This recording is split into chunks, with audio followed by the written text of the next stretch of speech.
भैरवपुर नाम का एक गांव था। उसी गांव में भोला नाम का एक गरीब किसान रहता था, जिसके पास अपना एक खुद का छोटा सा पालक का खेत था।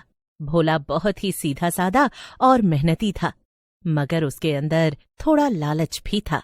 ओहो, आज तो बड़ी जल्दी उठ गया मैं। क्या करूं? खेतों में जाकर वहां की हाल ही देख लेता हूं। लेकिन मेरे वहां जल्दी जाने से फसल दोगुनी तो होने नहीं वाली। हमेशा उतना ही फायदा होता है। पता नहीं कब मेरी कोई लॉटरी लगेगी और मैं अमीर बनूंगा। लोग कहते थे उसकी पालक सबसे हरी और ताजी होती है, लेकिन उस खेत के बारे में एक बात मशहूर थी। लोग कहते थे कि उन्होंने अक्सर देर रात को वहां किसी औरत को चलते हुए देखा है। यही नहीं, पास रहने वालों ने ये भी बोला कि उन्हें घुंघरुओं की आवाज भी सुनाई दी। एक दिन सुबह सुबह भोला अकेला ही खेत में पहुंचा और रोज की तरह वो पालक तोड़ ही रहा था कि अचानक उसे लगा कि कोई उसके पीछे खड़ा है। कौन है? अरे रामू, तू है क्या? मगर पीछे से कोई जवाब नहीं आया। भोला ने पीछे मुड़कर देखा, लेकिन वहां कोई नहीं था। लेकिन जैसे ही वो फिर से पालक तोड़ने के लिए झुका, उसे चक्कर आया और धड़ाम वो खेत में ही गिर पड़ा। इधर शाम तक जब भोला घर नहीं लौटा तो लोग उसे ढूंढते हुए खेत पहुंचे। लोगों ने देखा कि भोला बेहोशी की हालत में खेत में पड़ा था। लोगों ने भोला को उसके घर पर उसकी माँ के पास छोड़ दिया। और सचमुच अगले ही दिन कुछ अजीब होता है। भोला के पालक के खेत के ठीक बाहर जो कच्ची सड़क थी, वहां पर एक छोटी सी ठेली लग गई। ठेली पर एक औरत खड़ी थी, जिसने लाल साड़ी पहनी हुई थी और घूंघट कर रखा था। वो मीठी आवाज में गा भी रही थी, आओ आओ, गर्मा गर्म पालक के पकौड़े, एक खाओ, मन खुश कर जाओ। जब कुछ गांव वालों ने उसे पालक पकौड़ी बेचते हुए देखा तो उन्होंने सोचा कि शायद वो भोला की कोई रिश्तेदार होगी। पहले दिन एक कमला नाम की औरत उसके पास आई। अरे बहन, ये ठेला कब से लग गया? कमला की बात सुनकर वो औरत घूंघट के नीचे से मुस्कुराई। उसकी हंसी देखकर कमला को कुछ अजीब सा महसूस हुआ। अभी तो शुरू किया है, खेत की ताजी पालक है, चक्कर देखो। कमला ने पकौड़ी की तरफ देखा। अच्छा, चलो ठीक है, फिर 10 रुपए के दे दो। कमला ने पहला कौर लिया। वाह, ऐसे पकौड़े तो मैंने कभी नहीं खाए। घूंघट के नीचे पालक पकौड़े बेचने वाली औरत उसे ही घूर रही थी। अचानक से एक तेज हवा का झोंका आया और आसपास धूल उड़ने लगी। देखते ही देखते कमला आंखों के सामने से गायब हो गई। औरत ने धीरे धीरे अपना घूंघट हटाया तो घूंघट के पीछे से एक चुड़ैल बाहर निकली। कमला के गायब होते ही चुड़ैल ने जोर से अपनी डरावनी हंसी हंसी। लो, एक और फंस गई मेरे जाल में, अब अगले की बारी। इतना कहकर फिर से उसने घूंघट कर लिया और गाने लगी, आओ आओ, गर्मा गर्म पालक के पकौड़े खाओ। ऐसे ही कुछ दिन बीत गए और पालक पकौड़े खाने वाले लोग गांव से गायब होते रहे।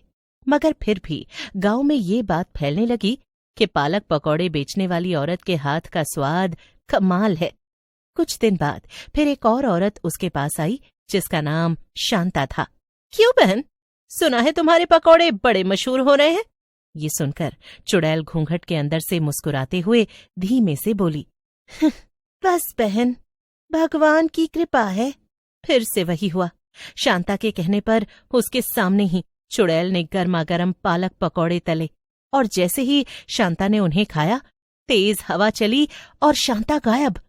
चुड़ैल ने फिर से घूंघट उठाकर अपना असली रूप दिखाया और इस बार उसकी हंसी और भी डरावनी थी।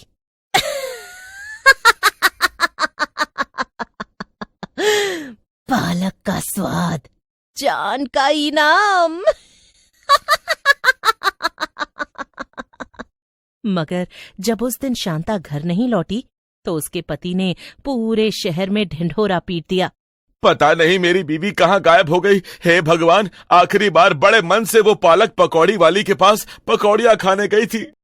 शांता के गायब होने के बाद से इस बार धीरे धीरे गांव में ये खबर फैलने लगी कि जो भी औरत उस ठेले से पकौड़े खाती है वो वापस घर नहीं लौटती। ये बात उसी गांव में रहने वाली एक चालाक लड़की राधा को बड़ी खटक रही थी कि आखिर औरतें ही क्यों गायब हो रही हैं, आदमी क्यों नहीं। इसीलिए मन ही मन उसने ठान लिया कि वो सच का पता लगा कर रहेगी। कुछ तो गड़बड़ है, हर बार औरत ही क्यों गायब हो रही है। उसने ये बात जब अपनी सहेली सीता के सामने कही तो, सीता तू मेरे साथ चल, हम दोनों जाकर पता लगाएंगे कि आखिर माजरा क्या है, बस तू पकौड़े मत खाना। अच्छा, मगर बाकियों की तरह हम भी गायब हो गए तो? ओहो, कुछ नहीं होगा, मैं हूं ना, चल अब चलते हैं। दोनों सहेलियां साथ में खेत के बाहर पहुंची। ठेला वहीं था और वो घूंघट किए हुए चुड़ैल भी। दोनों सहेलियों को देखकर चुड़ैल घूंघट के पीछे मुस्कुराती है और कहती है, आओ बहनों, गर्मा गर्म पकौड़े खाओगी? कितनी प्लेट लगा दूं? सिर्फ 10 रुपए की प्लेट है। अच्छा, बड़ा सस्ता बेच रही हो तुम तो।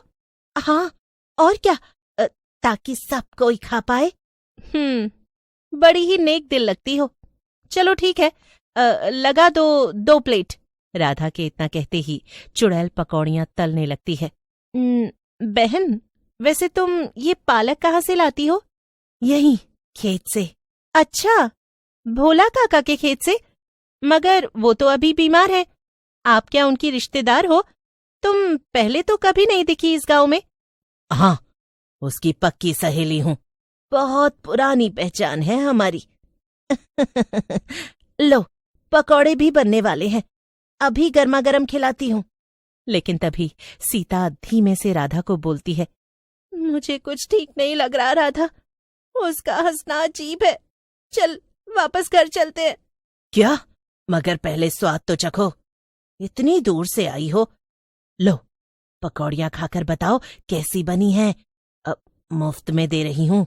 नहीं नहीं, अगली बार, अभी नहीं, घर पर काम है, फिर कभी सही।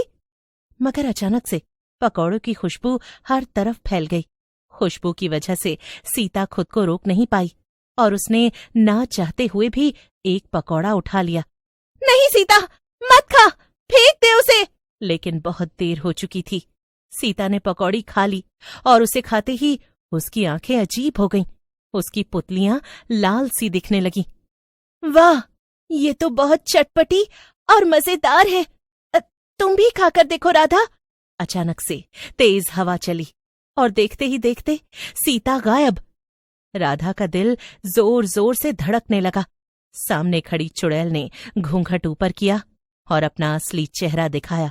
बचाओ, चुड़ैल, कोई है क्या? मैं इस खेत की असली मालिक हूँ और अब इस पालक पकौड़े के ठेले की भी। सब कुछ मेरा है अब, और देखना, कुछ समय में इस पूरे गांव की मालकिन बन जाऊंगी। कोई मुझे नहीं रोक सकता। क्या? मगर तुम ऐसा क्यों कर रही हो? सारी औरतों को अपनी तरह बना दूंगी, डरावनी चुड़ैल, और फिर उनके साथ इस गांव पर राज करूंगी। सब मेरे कहने पर चलेंगी। कुछ समय पहले मैं गरीब इस भोलू से मदद मांगने आई थी।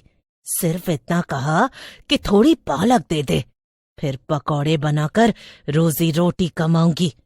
मगर उसने मेरी मदद नहीं की, मुझे दुत्कार दिया और मैं भूख से मर गई। इसीलिए उससे बदला लिया मैंने। मुझे समझ आ गया है, तुम सही हो, इसीलिए मैं भी तुम्हारी पकौड़ी खाकर तुम्हारी टीम में शामिल होने आई हूँ। जैसे ही चुड़ैल कढ़ाई में तेल गर्म करती है, पीछे से राधा चुपके से पास आती है और राधा उसे उसी तेल में धक्का दे देती है। चुड़ैल संभल भी नहीं पाती। पकौड़ों के साथ साथ चुड़ैल भी जलकर राख हो जाती है। सभी गायब हुई औरतें वहां पर वापस आ जाती हैं और उधर भोला की बीमारी भी ठीक हो जाती है।